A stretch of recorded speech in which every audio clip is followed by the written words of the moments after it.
दोस्तों, अगर आप रूहानी दुनिया से दिलचस्पी रखते हैं और आपका कोई दुश्मन है, तो हम आपके लिए एक ऐसी चीज़ लेकर के आए हैं कि आपको सबक सिखाने के लिए इससे बेहतरीन अमल आपको कोई नहीं मिलेगा।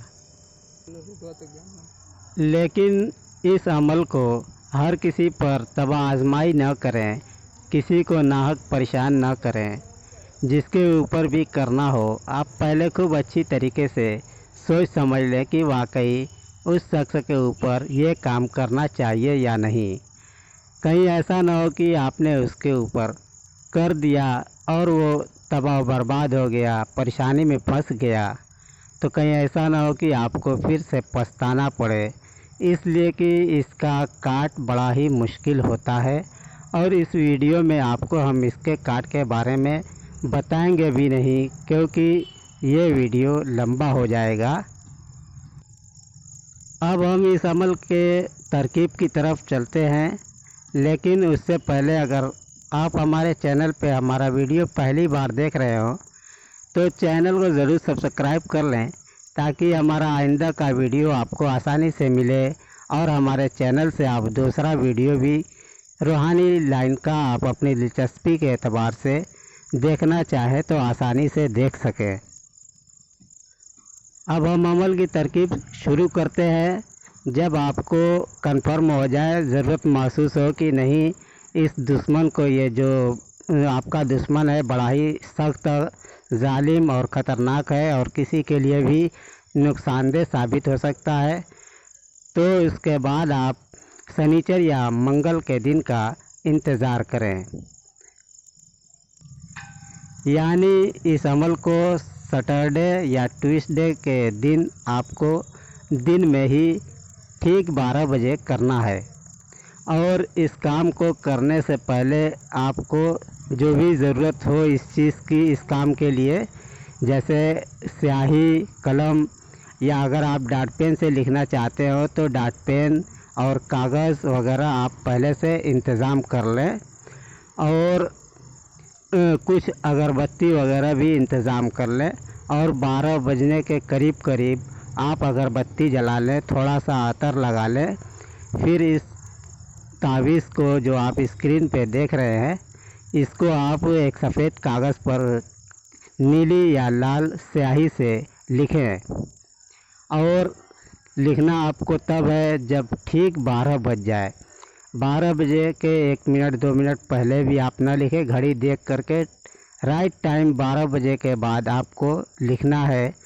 और 12-1 पर लिखेंगे तो और ज़्यादा अच्छा है। वैसे तो इसकी टाइम 12 से लेके 12:15 बजे यानी 12:15 तक इसकी टाइम है। आप उसके बीच में आप जब चाहे लिख सकते हैं, मगर जो ही 12 बजे आप इस काम को शुरू कर दें।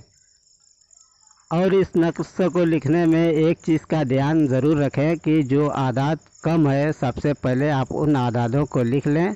जो भी गिनती कम है पहले उसको आप लिख लें, और उसके बाद जिस तरीके से उससे ज़्यादा की तादाद जो है आप उसको लिखते जाएं। और आपका जब ये नक्शा पूरा आदत तैयार हो जाए, तो दोस्तों एक बात ये भी है कि मैं इस वीडियो में हिंदी और उर्दू दोनों लिख दिया हूँ तावीज़, तो आप दोनों ना लिखें, एक ही तावीज़ लिखें। और आप उर्दू अगर जानते हैं तो उर्दू वाला, हिंदी जानते हो तो हिंदी वाला, जो भी आप ज़ुबान जानते हैं उस ज़ुबान में आप एक तावीज़ को लिखें, दोनों ना लिखें। और जब आपका ये तावीज़ मुकम्मल तरीके से तैयार हो जाए, उसके बाद आपको इस नक्श, इस तावीज़ में जहाँ पे आप देख रहे हैं कि दुश्मन का नाम लिखा हुआ है, तो वो हटा करके आप वहाँ पे अपने दुश्मन का नाम लिख दें। और उसके बाद माँ का नाम लिखें।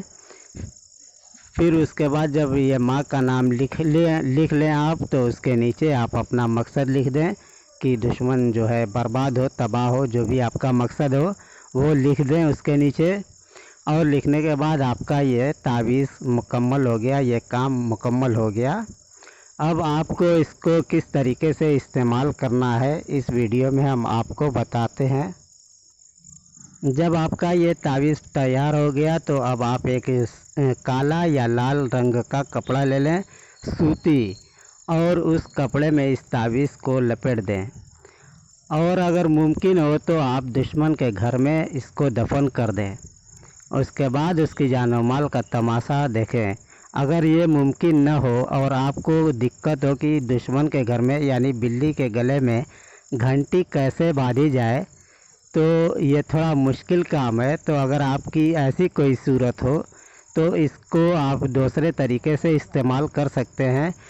उसका तरीका ये है कि आप लेकर के कब्रिस्तान या मरघट पर इस तावीज़ को लेकर के चले जाएं, और कोई चीज़ आप छुरी, लोहा वगैरह कुछ भी गड्ढा खोदने के लिए आप ले लें, और वहाँ पे जा कर के थोड़ा सा गड्ढा खोदें और उस गड्ढे में इस तावीज़ को डाल दें, और डाल करके फिर मिट्टी से उसको अच्छी तरीके से ढक दें, और फिर वहाँ से वापस चले आएँ और पीछे मुड़कर हरगिज़ देखने की कोशिश न करें।